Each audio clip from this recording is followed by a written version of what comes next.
Akamia Yamayoka and Koma fear. Yawani Yodeba a fan scripture. I do a fan one. Alaba Ranamako a fan Yenatoyoka and Wadadi. Aki Yafuchara and Chalaba Tobu. Na anya ko bibla umme da akpa mafa oba adanyam blabla hokro adanyam blabla yeye majiba mana nyaba nsiam ni kana kola bibla blabla hokro ma nyato nya de bon toto nya kana babu wa lo ko toko rasusuba maga fifi nyaba ni kawanyel kaka miela chefio ye daga mona karaka ye nyaba ni nyafio daga roshi nanye yida biblana mida the book of Isaiah chapter 7 verse 14 biblama la nyashe la fio ali takana miwanya no baba azana do Isaiah Bagbanle and Andre Pikin. The woman here, America, the Shemia for Toby Akotua, Ayoba, Aguanada, and Romana Maranaba. Yepa, Toko Suika Legia, Romani Galegia, and I remember yes, Christo. Never yes, Christo, Nyato, Amadro, Hosato, Lidoma Bari, or Amunia and a Capuramu. Yes, Christo, Yada, Bon Toto. Unquire Toto, never know that Yaya and that is so good.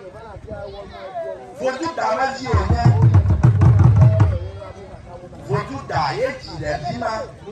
Ikoyaraba daki suri. Lana ida esa ababara. Apogaba onwe la fima ba ofima jiga. No jida fima de. De fima bona tu ko daga nyatafa. Kaka ni nyato yevuta ba chala wo. Ayo ba bana. Ogugbo ba tronya gbagu. Never the book of Matthew. La Matthew Babalama. Never at Tabanto. La Fima over a book on a young Columba and Jesus. Yamania Amakai to Jesus Annie. Ikaba near Neto and down Neto. Ikaba ayi nyato bio wono no mama akparu madali wo wona adaki sobema hafie kweda gbagua amake lafia Kristo toke lafia nyaba Yesu Kristo aka wejia ya wokwe akari da vodu pome nana ba vodu poma okwe da kageso kolo super akome abia awo vosane papa onei amake lafia pastor never yo koteshi mana ba afiole ala luka pa balama lang babla ye yama ala luka pa balama chapter 2 verse 22 Timo savona Yesu Kristo lema okwe ida ye vapome va crofone ala chine akonchi ake gankoreji kakagba nyato Kristo to na no nya no gogoba vo asamani yiga no nya no nyo blamo itanya ma blane ba na nya de konto ye nya ma vo opama viola je na church ko nya ma ko moja la ga gbado ba no ala ba even Mauganta domida agbleba mini miavio da moi bemie poba anyuji prasuba no chiamora tola nyayo. Train the child the way he or she should grow, so that when they grow, they should never depart away from you. Nanya manya the contact kwa hama bazi nyana la chano ichacha ko sokuri. The villa atoni choba achi the lia do the lia kamano. Ti the lia no mo. Ni na nyama the contact kwa kamera. Danya ma kata anya the contact kaka ado nya zo la chachi famale. Lokomaji ba mana nya ba. Manya ni danya mo. Ya video kata majara kama chachi mo maiga na yiko bananya tu alaba ya popula kenala na jia na chacha ko yana mo jora jio uto na ba wona no alaba uto da makapukuna mashia gani mala nyashi da dokonye waga ko anwo lisa nyako dara nyako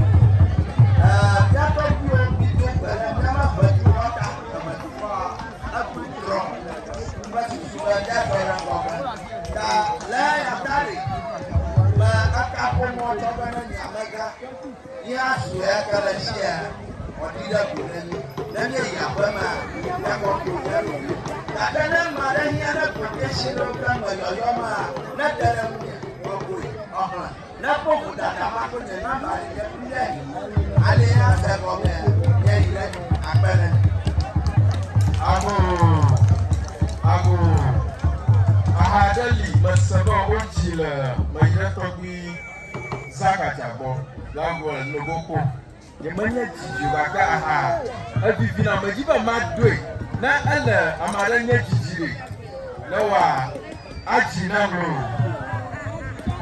oba hukumole takuvia ko hukumole emanya monya ahama gakanya mawe sitano mara kukule majiba mala 50 series lashi mala agarera 50 series majiba madia question daka amaya tango onyanchi nama mako 50 series ane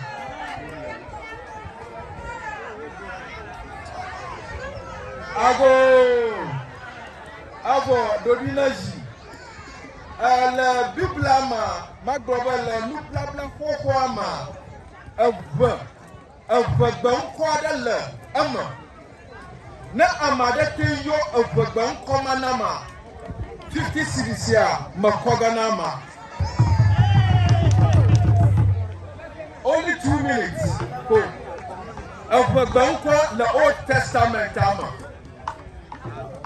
na amade teyo nkoma nama mako 50 series ane amusopeya oh amade kama traya ambogonkolo okay manami akwade ankwa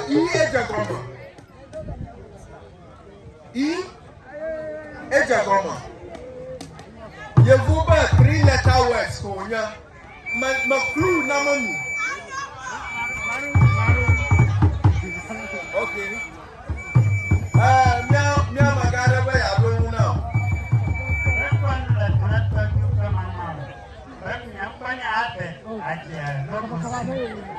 ale mapata kwenye ape tuto oh 3 letter words konya haleluya Bajaruga 3 letter EVA Eva ayo baba mala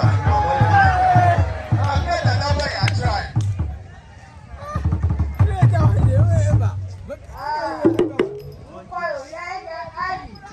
correct